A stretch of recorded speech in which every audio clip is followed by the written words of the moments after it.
subscribe. Hi everybody and welcome back. My name's Alison, the online piano and the online violin tutor. Welcome back to another subscribers video. So this is a video that's been sent in by Paul, and he is from Ireland, and he just wants some general hints and tips on his technique, and he's just started out. I'm going to show you a video clip of him playing a little tune so that you can all have a look and you can all have a listen to it. The video quality that he sent me isn't the best, but it's enough for you to listen to the sound. It's enough for me to kind of give some general feedback and critique as well. So I'm just going to show you that clip in a minute, and then I'm going to go through a few pointers. Hopefully some of you out there will be able to get a lot from these videos. Because I'm sure a lot of you will be able to identify with what Paul is going through, and you know, Paul's just started out and all that kind of thing. So hopefully you will get something out of it, and you can perhaps see the same mistakes that you're making, or you know, and you can hope you can help correct them. This is by no means meant to be negative, or you know, I'm standing here and I'm criticizing. This is a constructive criticism video. So yes, there are some good points in the video, but obviously I'm just going to go straight with, just to save time, I'm going to go straight into the points that he needs to improve on. So this isn't meant to be negative to Paul or anybody by any means. This is me trying to help the best way I can, and also you guys as well, to learn from the mistakes almost that he's making. So you know, it's I appreciate that Paul has taken the time to send in the video so that everybody can learn from the video. So here is the clip of Paul.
Okay, so I hope you enjoyed Paul's performance there. Right, I'm going to go straight into my constructive criticism here, in no particular order.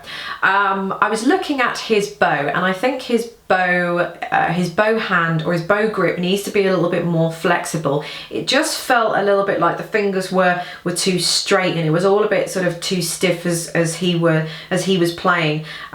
It's quite difficult for me to sort of replicate exactly what he was doing. Perhaps it's easier if you can go back and just rewind this video and go back and have a look at him again so you can see what I mean. But it just felt a little bit too rigid. His bow hold in itself is pretty much there, but it just needs a little bit of work. So it needs to sort of feel like it's almost like he's not really holding the bow at all. So the fingers need to be a little bit more, feel like they have a little bit more flex and a little bit more flexibility in them. Perhaps it would help if perhaps Paul did a few exercises like this, trying to bend the fingers. So he needs to make sure the thumb is bent. I couldn't tell whether his thumb or not was bent from the video, but if he makes sure his thumb is bent, and then he can try and bend all the fingers and the thumb, and try and bring the bow into the palm of his hand, then you'll find that you'll get a little bit more flexibility. So if your bow hand looks quite similar, then you need to be a little bit more flexible. I do see a lot of people holding it with their fingers sort of more or less straight like this, and it's very, you can see that there's a lot of pressure because the knuckles tend to go quite white when you've got a lot of pressure on them. I suppose it's the blood draining from the hand or something, whatever it is, but you can always tell when there's a lot of pressure on the hand because parts of the hand tend to go white where there's lots of pressure. and also tilt. You must tilt a little bit more. There are lots of different bow hold, by the way, and this is just the way that I do it. So, you know, please don't comment and say that I'm telling you to hold the bow wrong. There are literally hundreds of ways to hold the bow. I've got videos on how to hold the bow as well, so do have a search and look for them.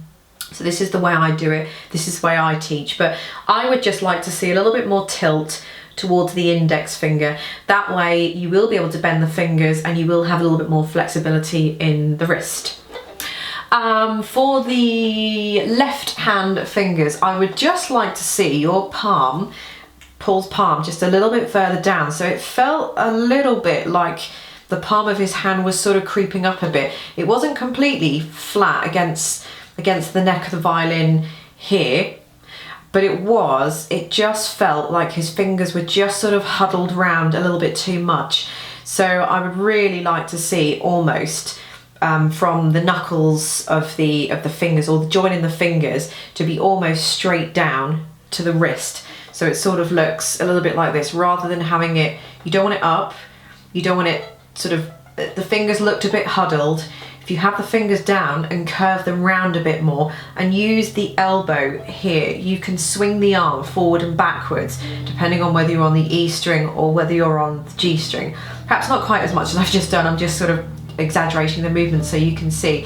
But have the arm down a little bit further and you'll find it much easier to move the fingers. He needs to tune the strings as well. They're a little bit out of tune. Tuning the strings is really important because it means that they've got the right amount of flex on them, and it also means when you do start to put fingers on the violin, you're not having to compensate for the sound because your strings are out of tune.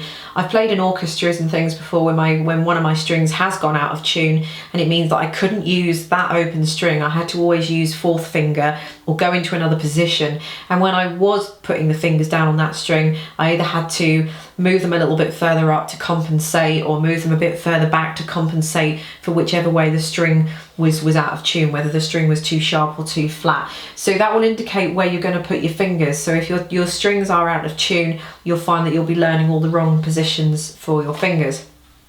There was a slight delay in some of the notes with the bow and the fingering. So what was happening, that he was moving the bow, but his fingers weren't moving fast enough. So as he was moving the bow,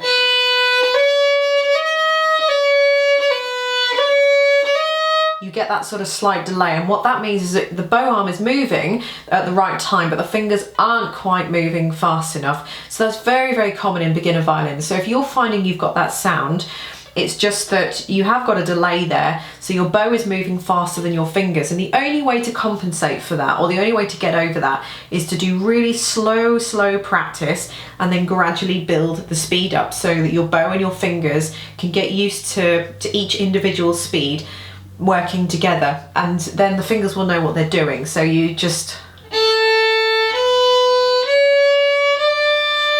would do that several times at that speed, and then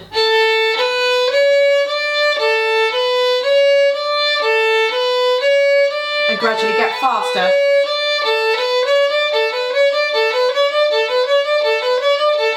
until you got rid of all the delay there. The intonation on the higher part, when he did the tune again in the higher area, in the higher register of the violin on the E string and the A string, the intonation was a little bit off there, so watch the intonation. It is quite difficult to do. If you've got some dots or things on your violin, or you've got one of those don't fret stickers or anything like that, always use them as a guide. If you don't want to use them, or you, for whatever reason, or you don't have them, then unfortunately you're going to need to use your ear to listen to. Intonation is very difficult, especially if you struggle with listening, because you're concentrating on so many other things. But you have to do your best to kind of listen to the intonation, and we all have to do it. And the last point, I think, is that the bow arm, the right arm, just needs to bow a little bit straighter. So I always say that if I face sideways too, you don't want your arm going any further back than the side of your body. So you don't want it coming out here. All you're going to be doing when you bow is just bowing from the elbow. So you can see my arm isn't going back and forward. I'm just literally bowing from the elbow, just like a robot. And that means the bow on my violin is going to be straight. If I bowed whilst moving my the top part of my arm further back than my actual body,